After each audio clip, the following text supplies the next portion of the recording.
Ratio and ப்ரொபோர்ஷனில் ஒரு சம்மை A/B வந்து 1/2 3/8 B/Cயோட value எல்லாமே நமக்கு ஃப்ராக்ஷனில் இருக்குது. ஃப்ராக்ஷனில் இருக்கிற வேல்யூவை நமக்கு அடிஷன் சப்ட்ராக்ஷன் ஃப்ராக்ஷன் என்ன செய்வோம், டினாமினேட்டர் டிஃப்ரெண்டாக இருந்தால் எல்சிஎம் எடுத்து கண்டுபிடிக்கிற மாதிரி இங்கேயும் எல்சிஎம் எடுக்கிறோம். எல்சிஎம்மோட பர்பஸ் என்ன அப்படின்னா ஏயோட ஷேர் என்ன அப்படின்னு ஒரு ஹோல் நம்பரில் கண்டுபிடிக்கிறோம், பியோட ஷேர் என்ன அப்படிங்கிறத கண்டுபிடிக்கிறோம். ஸோ இப்போ 2க்கு 8க்கு எல்சிஎம் எடுத்தால் 8 தான் எல்சிஎம். அப்போ 4 டைம்ஸ் போகும், 4:3. அப்போ A/Bயோட ஷேர் வந்து என்னது 4:3. 8 நம்ம அப்படியே விடல, டோட்டல் ஷேர் வந்து 8, அதில் ஏக்கு 4 பிக்கு 3 அந்த மாதிரி கால்குலேட்.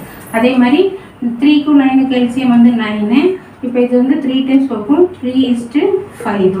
பிஎன்சியோட ஷேர் வந்து 3:5. That is ratio B/C is equal to 3:5. C/D 24 நான் எல்சிஎம் எடுக்கிறேன், 20:18. இது நான் சிம்பிளிஃபை பண்ணேன் அப்படின்னா 10:9.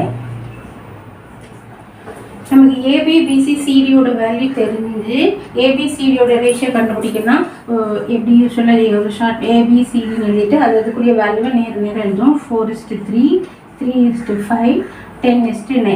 ரிமைனிங் பிளேசஸ் எல்லாம் கேப் இருக்கிற பிளேஸில் எப்படி பண்ணணும், ப்ரீவியஸாக என்ன டேம் இருக்கோ அதால் அதே நம்பரெல்லாம் ஃபில் பண்ணுவோம். இப்போ 5 இந்த பிளேஸ் என்ன ஆகும், 3 10 இருக்கிறதுனால 10. இப்படி எல்லாத்தையும் ஃபில் பண்ணிவிட்டு எல்லாத்தையும் மல்டிப்ளை எழுதுனா அதான் நம்மளோட ஆன்சர்.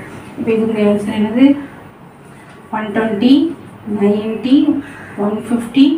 இதை மல்டிப்ளை பண்ணால் நமக்கு கிடைக்கிறது 135.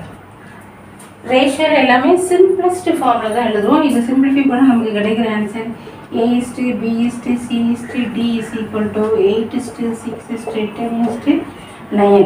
டி தான் ஆன்சர். 5 டேபிளெல்லாம் கட் கொடுங்க, அடுத்து சிம்பிளிஃபை பண்ணால் நமக்கு இது ஆன்சர் கிடைச்சிடும். பிடிச்சிருந்தா லைக் பண்ணுங்க, ஷேர் பண்ணுங்க, சப்ஸ்கிரைப் பண்ணுங்க.